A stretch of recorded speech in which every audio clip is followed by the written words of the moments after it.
میدان کربلا میں شہیدوں کی لاشیں بے گور و کفن پڑی تھیں۔ حکم شاہی تھا کہ انہیں ہرگز دفن نہ کیا جائے۔ جو بھی اس حکم کی خلاف ورزی کرے گا غدار سمجھا جائے گا اور سخت ترین سزا پائے گا۔ اس کا گھر بار جلا کر خاک کر دیا جائے گا، زن و بچہ کو کوہلو میں پسوا دیا جائے گا۔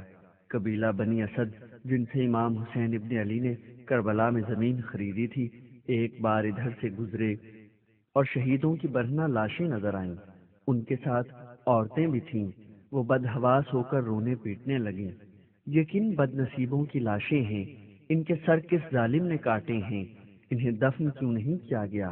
مردوں نے شرم سے سر جھکا لیے اور دبی زبان سے بتایا کہ یہ امام حسین ابن علی اور ان کے دوستوں عزیزوں کی لاشیں ہیں۔ غداری کے جرم میں انہیں قتل کر دیا گیا اور حکومت نے منادی کر دی ہے کہ انہیں دفن کرنا جرم ہے۔ رسول خدا کے بچوں کو دفن کرنا کس ملعون نے جرم قرار دیا ہے؟ عورتیں بگڑنے لگیں۔ شاہی حکم کے آگے کون دم مار سکتا ہے؟ خیریت اسی میں ہے کہ یہاں سے جلدی واپس لوٹ چلیں۔ لعنت ایسی خیریت پر، خدا کی مار اس حاکم پر جو مسلمان کی لاش کی ایسی بے حرمتی روا سمجھتا ہے۔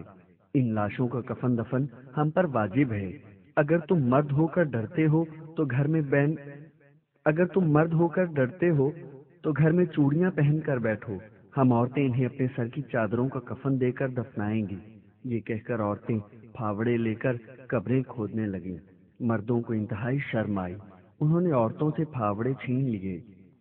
نیک بختو، تم بیٹھو، جو ہوگی سو دیکھی جائے گی، ہم انہیں دفن کریں گے۔ چنانچہ انہوں نے جیسے تیسے کفن دیے اور سب کو نماز جنازہ کے بعد دفن کیا۔ جن جن کے نام سے واقف تھے ان کی نشانیاں وہاں نصب کر دیں۔ قبیلہ بنی اسد کی جرت کے بارے میں جس نے بھی سنا، آفرین کہا۔ مگر دمشق کے بندی خانے میں محبوس قیدی قبیلہ بنی اسد کی اس جرت مندانہ اقدام سے بے خبر تھے۔ قید خانہ بھی دل یزید کی طرح تنگ و تاریک تھا، نہ ہوا کا گزر تھا، نہ اندھیرے میں ایک دوسرے کی صورت نظر آتی تھی، نہ یہ پتا چلتا تھا کب رات گزری اور صبح ہوئی۔ چمگادڑیں اور ابابیلیں ادھر ادھر پھڑپھڑاتی تو بچے سہم کر ماؤں کی گود میں چھپ جاتے۔ قید خانہ کیا تھا؟ بس ایک مرکز تھا، جو بھی داخل ہوا بس مر کر ہی رہا ہوا۔ دیوار کی سیاہی دم گھوٹے دیتی تھی، بچے سانس لینے کو ترستے۔ کوئی سوراخ یا روزن نظر آ جاتا تو سب آسمان کی ایک جھلک دیکھنے کو ٹوٹ پڑتے۔ عمارت ایسی بوسیدہ تھی کہ ہر وقت چھت گرنے کا دھڑکا لگا رہتا تھا، پھر بھی سر پر سایہ تو تھا۔ اپنے عزیز اور دل کے ٹکڑے تو میدان کربلا میں چٹیل دھوپ اور جلتی ریت پر برہنا پڑے تھے۔ اللہ، اس رسی سے گلو خلاصی ملے تو لوگوں سے راستہ پوچھتی کربلا پہنچ جاؤں۔ زینب آہ بھرتی، پھوپھی جان ہمیں بھی ساتھ لے چلو، ہمیں بابا بہت یاد آتے ہیں۔ ہمیں ساتھ نہیں لے جاؤ گی تو ہم یہاں رو رو کر جان دے دیں گے۔ سکینہ کہتی، تم کیسے جاؤ گی بیٹی؟ کوسوں کا سفر ہے، ہم چلے جائیں گے۔ بابا کیوں نہیں آتے؟ اماں نے کہا تھا نہر پر پانی لینے گئے ہیں، مگر اتنے دن ہو گئے ابھی تک نہیں آئے۔ ہم ان کے انتظار میں جان دے دیں گے، مگر وہ نہیں آئیں گے۔ پھوپھو جان، بابا ہمیں کیوں بھول گئے؟ بانو ایک دم غنودگی سے چونک اٹھتی، لوگو شمع جلاؤ، اجالا کرو، میرا علی اصغر جاگ پڑا تو اندھیرے میں دہل جائے گا۔ پھر ایک دم یاد آ جاتا، کلیجہ تھام کر رہ جاتی، ہائے پروردگار، میری تو عقل پر پتھر پڑ گئے ہیں۔ بھول جاتی ہوں کہ علی اصغر تو ماں کی گود سونی کر کے بابا کی آغوش میں سو رہے ہیں۔ بابا کو یاد کرتے کرتے سکینہ کو وہم ہو گیا کہ دروازہ بند ہے، اس لیے بابا نہیں آتے۔ رو رو کر دربان کی منتیں کرنے لگیں، اے دربان، خدا کا واسطہ تھوڑا سا دروازہ کھول دو، میرے بابا آنے والے ہیں، کہیں دروازہ بند دیکھ کر واپس نہ لوٹ جائیں۔ کون ہے تو اے لڑکی؟ دربان نے درستی سے پوچھا۔ میں سکینہ ہوں، اپنے بابا حسین ابن علی کا انتظار کر رہی ہوں، وہ مجھے لینے آ رہے ہیں۔ چپ رہ لڑکی، تیری بک بک نے تو ناک میں دم کر دیا، دن رات روتی ہے، چین سے 2 گھڑی بھی سونے نہیں دیتی۔ چل دور ہو، بس اب صبح کفل کھلے گا۔ صبح تک تو میرا دم بھی نکل جائے گا۔ اچھا ہی ہوگا، تیری ہر وقت کی رینی سے پیچھا چھوٹ جائے گا۔ بڑی ضدی لڑکی ہے، شمر کے تماچے کھا کر بھی مزاج درست نہیں ہوا۔ دیکھ دروازہ بند کر، ورنہ ہم ابھی انہیں بلاتے ہیں، وہ آ کر پھر سے تیرے گلے میں رسی باندھ دیں گے۔ ڈانٹ پھٹکار سن کر بچی سہم گئی۔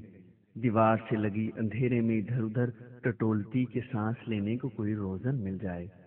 کہاں اندھیرے میں ٹکرے مار رہی ہے، ادھر میری گود میں آ جا میری جان۔ مگر بچی کو تو ایک ہی رٹ لگی تھی، بابا کیسے بے مروت ہیں، آ کر ہمیں اس قید سے آزاد کیوں نہیں کراتے، ہماری انہیں ذرا بھی پرواہ نہیں۔ بانو نے ٹٹول کر بچی کو اٹھا لیا، ماں بیٹی گلے مل کر رونے لگیں۔ بچی کی نیند ایسی اچاٹ ہوئی تھی کہ پلک جھپکنا دشوار تھا۔ سب نے بار بار گود میں لے کر سلانے کی کوشش کی، اسے نیند نہ آئی۔ کبرا نے چھوٹی بہن کو لے کر بہت سلانے کی کوشش کی، بس پل بھر کے لیے سو جاؤ میری جان۔ نہیں، اب ہم کبھی نہ سو پائیں گے، بابا آ کر سلائیں گے تب ہی سوئیں گے، سکینہ نے کہا۔ دربان نے جو بچی کی آہذاری سنی تو اسے ایک شرارت سوجھی۔ ظالموں کی جیلوں میں انسانوں کے دل بھی پتھر ہو جاتے ہیں۔ جیل کے احاطے میں اب بھی مقتولین کے سر نیزوں پر آویزاں تھے۔ اس نے امام حسین کا سر اتار کر ایک خوان میں رکھا، اوپر سے خوان پوش ڈھکا اور لے کر قید خانے میں گیا۔ لو، بادشاہ نے تمہیں فواقہات بھیجے ہیں، یہ کہہ کر خوان دہلیز سے آگے سرکا دیا اور دروازہ بند کر کے ہنسنے لگا۔ نہ جانے بیمار بچی کے نتھنوں میں کیسی خوشبو پہنچی کہ تڑپ کر بہن کی گود سے نکل گئی۔ بابا آ گئے، میرے پیارے بابا آ گئے، اور اندھیرے میں گرتی پڑتی خوان پر جا گری۔ سب گھبرا کر چیخنے لگے، ذرا سی روشنی دکھا دو خدا را۔ دربان ہنستا ہوا آیا اور مشل آگے بڑھا دی۔ سکینہ نے لرزتے بخار میں جلتے ہاتھوں سے خوان پوش سرکایا۔ ایک گھٹی ہوئی چیخ کلیجے سے نکلی۔ بچی نے باپ کے منہ پر منہ رکھ کے دم توڑ دیا۔ دربان گھبرا گیا، جلدی سے سکینہ کے مردہ ہاتھوں سے بڑی مشکل سے سر چھینا اور بھاگا۔ قید خانہ سے آہو بکا کی ایسی دل سوز آہیں ابھریں کہ کسرے یزید کے کنگرے ہل گئے۔ ہند کے دل پر ایسی چوٹ لگی کہ وہ سوتے سوتے چیخ مار کر اٹھ بیٹھی۔ جس دن سے اس نے قیدیوں کی حمایت کی تھی، اسے قید کر دیا گیا تھا، کھانا پینا چھوٹ گیا تھا، تن بدن کا ہوش نہ تھا۔ یزید اس پر بے طرح گرویدہ تھا۔ اس کی ابتر حالت دے کر جی کرتا اور بل کھاتا، مگر ہند دنیا سے منہ موڑے موت کی آرزو میں نیم مردہ گھل رہی تھی۔ ملک کے حالات بد سے بدتر ہوتے جا رہے تھے۔ امام کا ذکر جرم بن گیا تھا، لوگوں کو بھی ضد سوار ہو گئی تھی۔ باوجود پابندیوں اور قتل و غارت کے سارے ملک میں ذکر حسین ہونے لگا۔ کونے کونے میں بغاوت کی آگ پھیل گئی۔ زین العابدین نے بڑی مشکل سے بہن کا جنازہ اٹھانے کی اجازت لی۔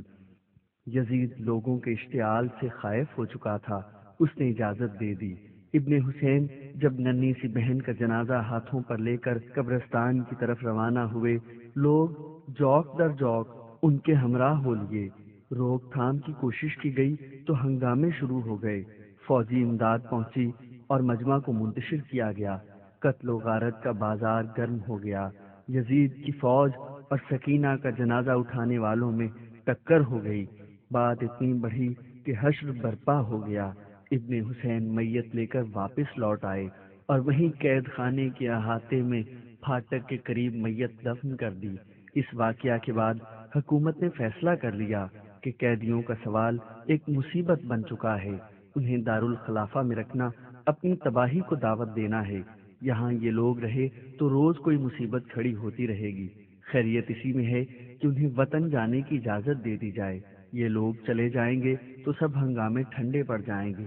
کچھ عرصے